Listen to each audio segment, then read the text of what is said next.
Well, we've been on a tactical merry-go-round, but having won 3 of the last 4 games, I really hope we've landed on a tactic that could see out the season.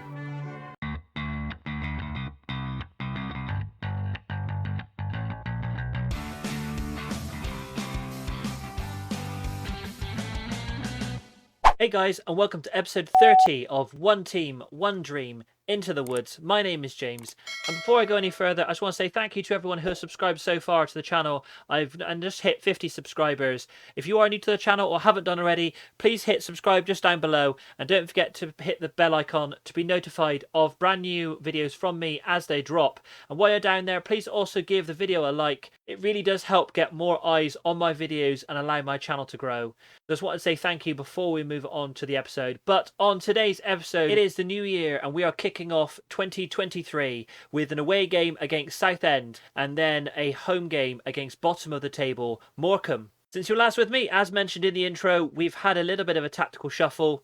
What feels like multiple times over the last couple of episodes and last kind of couple of weeks in game. However, we've started to find a little bit of form in the last 4 games.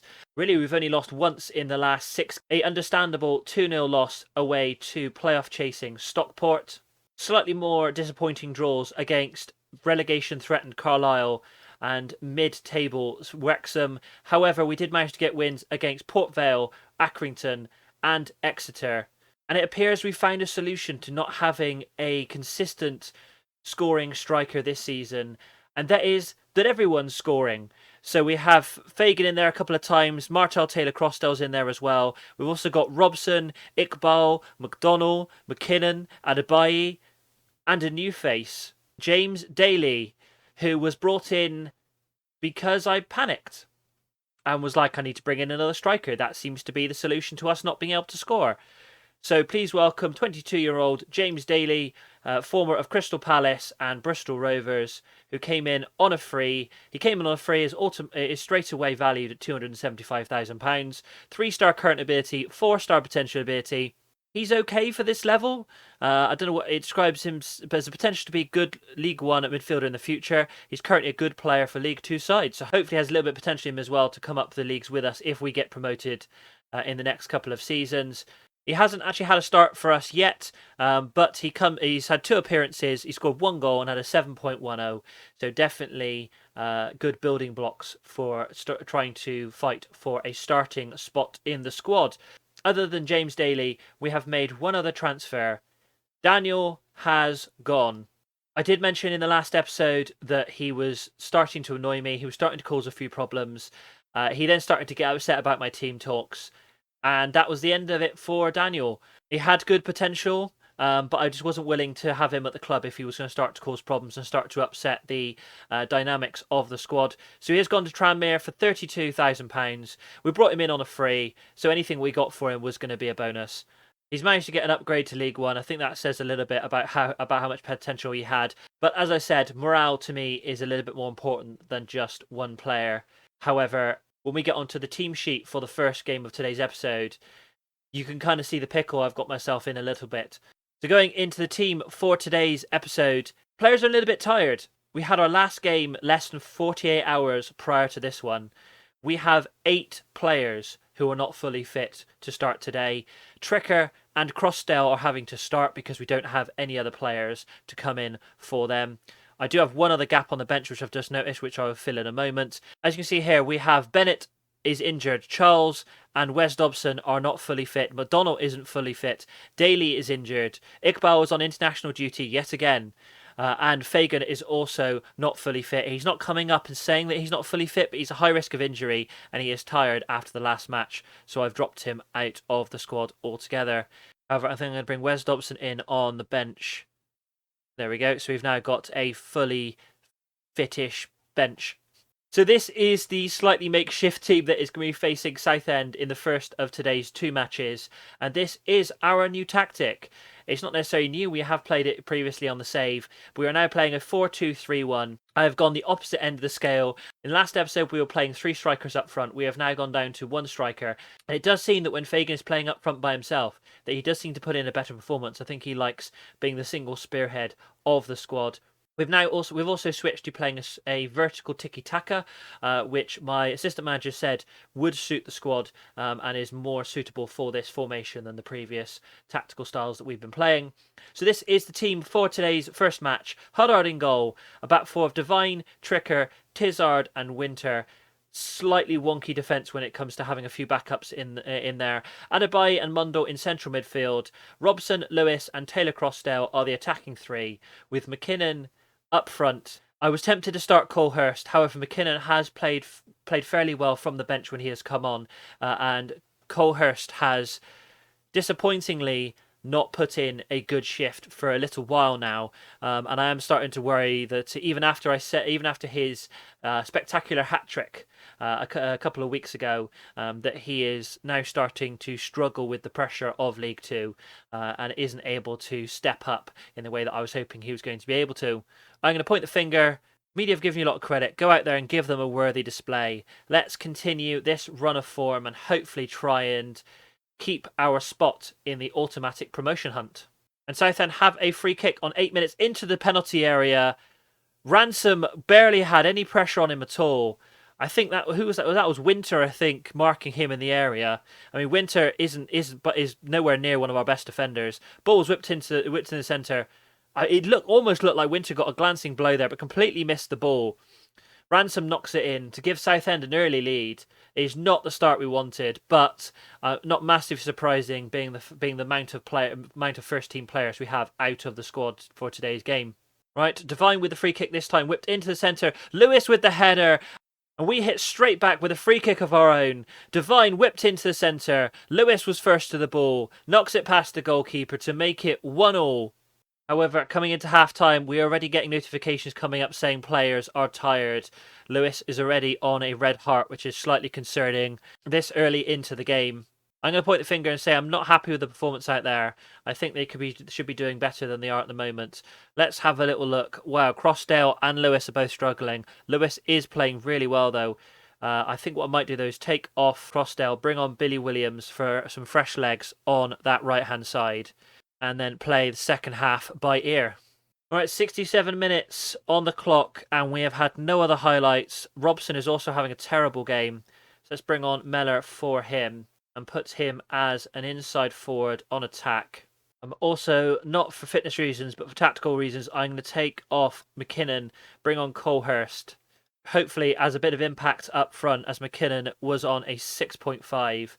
And as much as I would take a 1-1 draw away at Southend, I feel this is an opportunity where if we can nick another goal, we can take all 3 points in today's game. And we don't. Southend have a free kick on 75 minutes.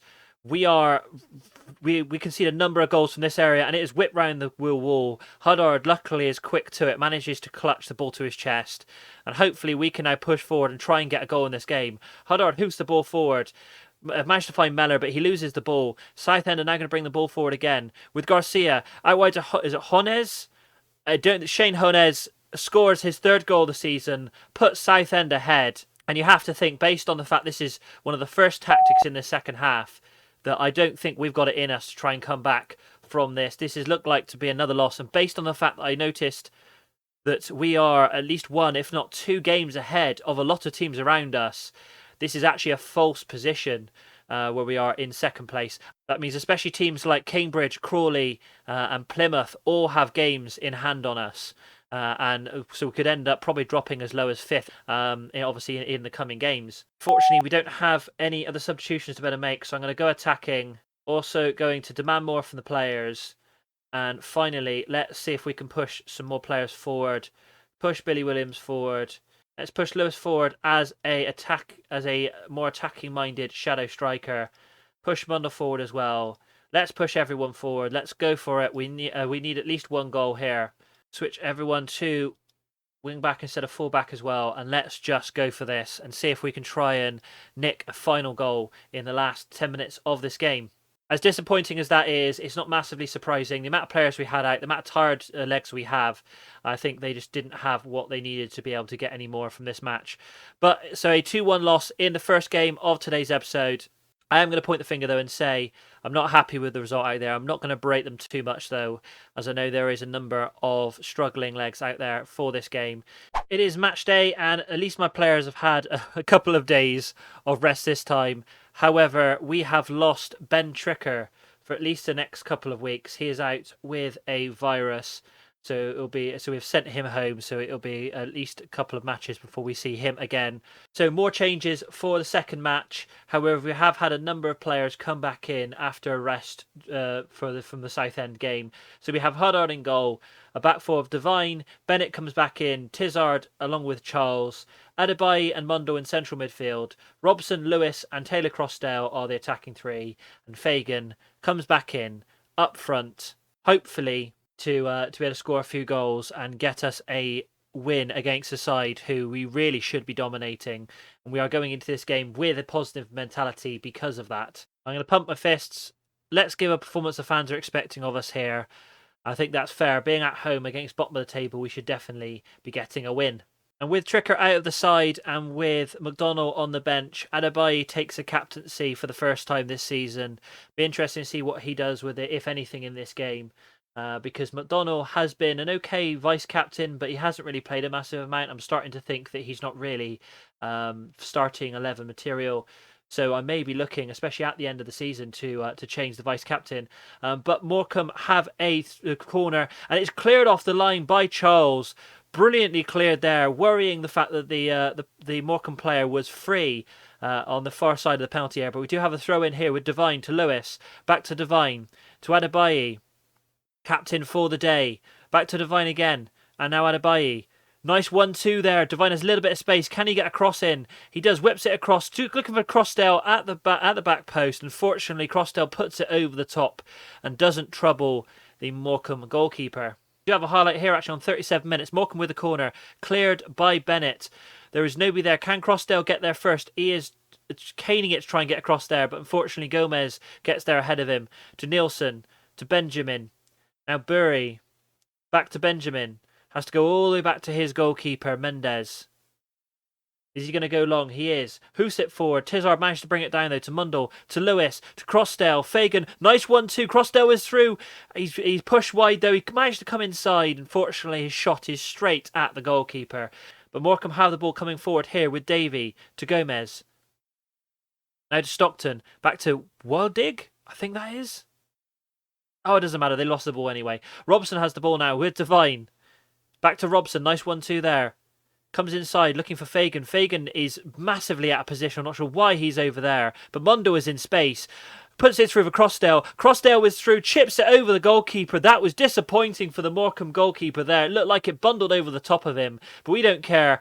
Taylor Crossdale gets his 5th goal of the season and puts us 1-0 up just before half-time. I was wondering what was going to happen because Fagan, obviously being up front by himself, was all the way over there trying to get back into position.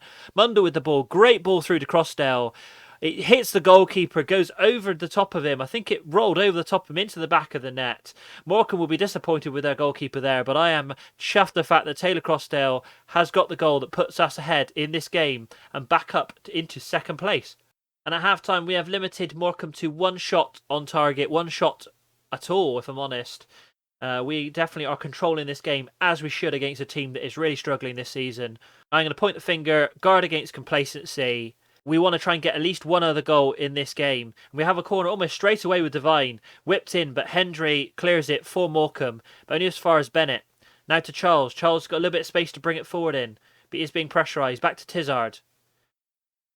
Tizard chips it over the top. Fagan is in space, beats the offside trap, slots it past the goalkeeper. No, he doesn't. I thought he'd beaten the offside trap there, but he is offside. That was a great goal. Brilliant ball by Tizard to chip it over the top. But we have a throw in here. Charles to Crossdale. Through to Lewis. Now to Mundell. Lewis, Adebayi. Passing it around nicely. Whipped out wide to Robson. Can he get across into the centre or is he going to bring it back? He does. He brings it back for Devine, who whips it in. To Mundell on the edge of the penalty area, hits the crossbar, drops to Crossdale, and Crossdale puts it in for his 2nd of the game and his 6th of the season. That is disappointing for Mundell there because we've seen him score from that position before. But Robson to Devine.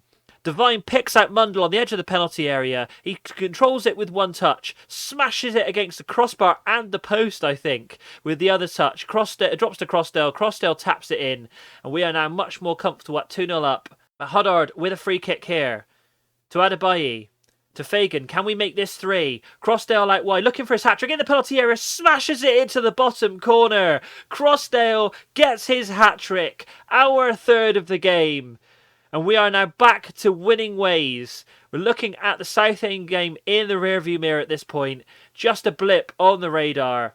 Fagan to Crossdale. Crossdale, turn of pace, runs past his man, slots it into the bottom corner, and he gets to keep the match ball.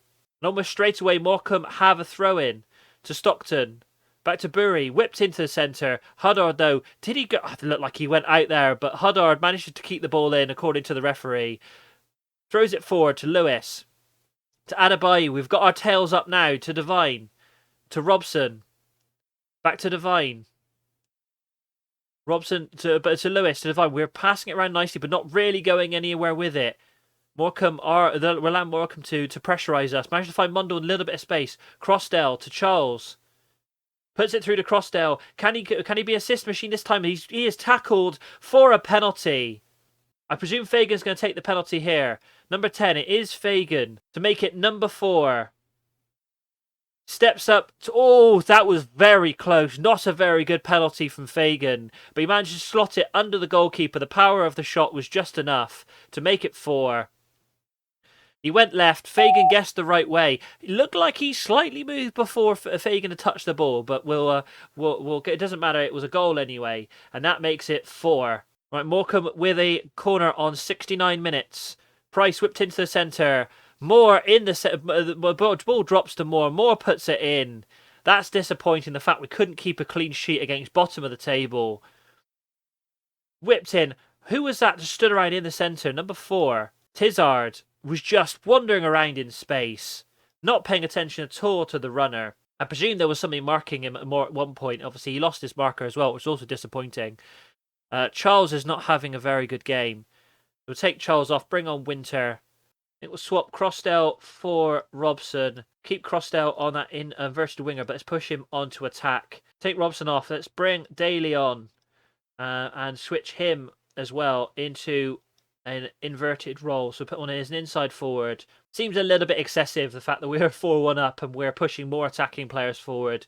But I want to get as many positive performances into as many players as possible to try and keep our momentum going. I think what we'll do is we'll drop a little bit of praise for the players as well. Just as Morecambe have a free kick on the edge of the penalty area. Nielsen with a free kick. Huddard matched it, pushed it round the post for another Morecambe corner. Hopefully this one isn't as good for them as the first one was. Price whipped into the centre. Malvin Lambert at the back post. Takes a shot. It was deflected out for yet another Morecambe corner. And on 84 minutes, I think we're going to take Lewis off. He is struggling a little bit. Let's push Mundle forward. Bring on McDonnell. Switch things around so everyone's in their more comfortable positions. And that is all she wrote. 4-1 at home to Morecambe. Definitely a result that we should have been getting. Disappointing we couldn't keep a clean sheet. But we get 3 points nonetheless. Doesn't affect the table how many goals, really, we concede in that match. Outstretched arms. Very pleased with the performance. Very pleased, really, with both performances today. As much as it was disappointing to lose away at Southend, we did have a much weaker side than we would have done normally, and the players that came in definitely did okay. Just didn't have quite enough energy in the tank to be able to get that result. But with that win against Morecambe, pushes us back up into second place. But with Crewe, Crawley and Plymouth still have a game in hand on us. We are 2 points ahead of them, though, so we're not going to be massively out of it if they do manage to win in that game in hand. So pretty much as we were at the start of the episode, which is always a positive. I mean, the only fallout from that game is we've got a few more players, Mundle, Devine and Charles, who could do with the rest. They added to the list of players that are really starting to struggle. It's a difficult balance of making sure you keep the right players in the squad to try and keep the momentum going, but also making sure that you don't break your players in the meantime. Taylor Crossdale on form as well. Fantastic game from him. Let's give him a handshake. Superb in front of goal last time out. really is starting to make that kind of right wing position his own, which is bizarre. The fact that he's scoring so often from the right wing when he couldn't score when he was actually up front. But I think that shows the positive performances we're getting from this tactic. Right, where do we come back for the next episode? We'll run through the end of January. I don't see there being many more transfers, so we're not going to miss much in terms of the end of the transfer window. And we're going to come back at the start of February for a massive doubleheader. First place Crewe, and then third place Crawley. That is going to be a massive episode. If you enjoyed that, please give the video a like, subscribe to the channel, and don't forget to hit the bell icon to be notified of brand new FM21 videos from me as they come out. And thank you very much for watching.